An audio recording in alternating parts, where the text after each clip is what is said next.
خوش آمدید کہتے ہیں آپ کو آپ کے اپنے چینل میں بھیگی رات ایپیسوڈ 6۔ نسرین نے حبیب خان کے خوب کان بھرے اور نتیجہ یہی نکلا کہ اب اس کا سادگی سے نکاح ہوگا اور رخصت کیا جائے گا۔ لاریب رات بھر روتی اور جاگتی رہی، لیکن اس نے اپنا معاملہ کسی پر نہیں بلکہ اللہ پر چھوڑ دیا تھا۔ نسرین بیگم نے ملازمہ کو آواز دی اور وہ بھاگ بھاگ آئی۔ اس دن جو 2 رشتے والی عورتیں آئی تھیں، ان کا کوئی اتا پتہ ہے تو فوراً لاؤ، اور ملازمہ بھاگی بھاگی دوبارہ گئی اور ایک کارڈ لے آئی۔ بی بی جی، یہ کارڈ وہ اس دن دے گئی تھیں، ملازمہ نے نسرین کی طرف کارڈ کرتے ہوئے کہا۔ نسرین نے پکڑا اور فوراً نمبر ملانے لگی۔ معیز کا فون مسلسل بج رہا تھا۔ معیز نے گاڑی کی میوزک کی آواز کم کی اور فون اٹھایا۔ جی، معیز بات کر رہا ہوں۔ کیا واقعی؟ آنٹی، لیکن یہ کیسے ہوا؟ چلیں اب آپ امی کو بتا دیں پلیز، جلدی سے۔ معیز بہت خوشی سے بولا اور پھر فون کاٹ دیا اور میوزک پھر سے تیز کر دیا۔ سانو ایک پل چین نہ آوے سجنا تیرے بنا۔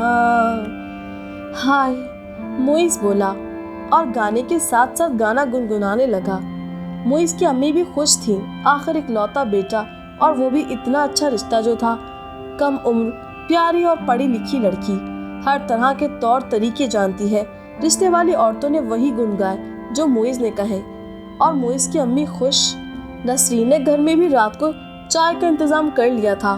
وہ مہمانوں کے آنے سے پہلے لاریب کے کمرے میں گئی تو لاریب لیٹی ہوئی تھی، اندھیرا ہی اندھیرا تھا۔ او بی بی، ماتم بند کرو یہ اور اٹھو جلدی۔ لاریب نے بازو آنکھوں سے ہٹایا اور اٹھ کر بیٹھی۔ بی بی لاریب، اٹھو اور تیار ہو، رشتہ آ رہا ہے تمہارا، جیسا بھی ہو، جو بھی ہو، تمہیں کوئی اعتراض نہیں ہونا چاہیے، سمجھی؟ وہ بول کر پلٹی تو لاریب بولی، ارے انٹی، آپ تو میری عاشقہ ہونا، میں کیسے آپ کی بات ٹالوں؟ نسرین پلٹی، تم کیسے؟ وہ اتنا ہی بولی تھی کہ لاریب دوبارہ بولی، جو آپ کے وفادار وہ ہم سے بھی بے وفائی نہیں کرتے، اور اٹھ کر باتھ روم میں چلی گئی۔ سنک میں منہ گرائے بہتے پانی کے ساتھ آنسو بہا کر دل ہلکا کرتی رہی۔ کل کسی بھی حالت میں اس کی ضمانت نہ ہو بلکہ سزا ہو، پہلی پیشی میں ہی۔ خلیل فون پر بولا تھا۔ جی خلیل صاحب، اس پر بہت سے کیس ہیں، اس کی ضمانت ناممکن ہے جبکہ سزا ممکن۔ وکیل بولا، چلو ٹھیک ہے، پھر کل صبح 11 بجے ملتے ہیں۔ خلیل نے کہہ کر فون رکھ دیا۔ آریانہ نماز سے فارغ ہو کر چھت پر آئی تو اس کی نظر رحیم پر پڑی۔ نور جہاں نے ایک چوکی خود بنائی تھی، رنگ برنگے دھاگوں سے سجی ہوئی تھی، اور اس نے کبھی اس پر کسی کو بیٹھنے نہیں دیا تھا۔ وہ ڈھیلی اتنی تھی کہ کوئی بھی بیٹھتا تو گر جاتی۔ رحیم اس چوکی پر نظر جمائے بیٹھے تھے۔ آریانہ کی آنکھیں بھر آئی تھیں۔ کس قدر اذیت ناک مرحلہ ہوتا ہے یہ جب کوئی آسمان پر چمکے اور آپ کو نظر نہ آئے، جب آپ اس کی شکل کسی صورت نہیں دیکھ سکتے، جب اس کی آواز کو کان ترس جاتے ہوں، جب اس کی چیزوں کو میل لگ جائے لیکن آنچ نہ آئے۔ آنچ آئے بھی تو سامنے کے وجود پر دل روتا ہے، دل کو جیسے کوئی مٹھی میں دبوچتا ہے۔ آریانہ دوبارہ نور جہاں کے کمرے میں آ گئی۔ اس کے کمرے میں ہی ہوتی تھی، لیکن نماز اب وہ نور کے کمرے میں پڑھتی تھی۔ اس کی چیزیں روز صاف کرواتی، روز خود اس کے کپڑے دیکھتی اور دھلوانے والے دھلواتی اور استری کرواتی۔ وہ پھوٹ پھوٹ کر رو رہی تھی۔ دل کو کسی حال میں سکون نہیں تھا۔ اولاد کی کمی کو پورا کرنے والی بہن ہی تھی۔ کبھی شکوہ نہیں کیا تھا رب سے کہ اولاد کیوں نہیں ہے، اور اب نور بھی چلی گئی تو بھی آنسوؤں میں اپنا شکوہ بہا دیا، لیکن اس رب کے سامنے شکوہ کرنے کی ہمت نہ کی۔ بس زبان پر تھا تو یہی، جو تیری رضا وہی میری رضا۔ لاریب نے بھی اپنے آپ کو کمزور نہیں پڑنے دیا تھا۔ تیار ہوئی، ہلکا سا اور کالا سوٹ پہنا۔ وہ کچھ کہنا چاہتی تھی شاید، لیکن نہیں کہہ پائی تھی اور نہ ہی کہہ سکتی تھی، تو کالے جوڑے کا انتخاب کیا۔ حبیب صاحب معیز کے ساتھ بیٹھے تھے اور نسرین اس کی امی کے ساتھ۔ چائے کے ساتھ مختلف لوازمات تھے اور لطف اٹھانے والے بھی تھے۔ نسرین اور حبیب نے انس کا کچھ نہیں بتایا تھا۔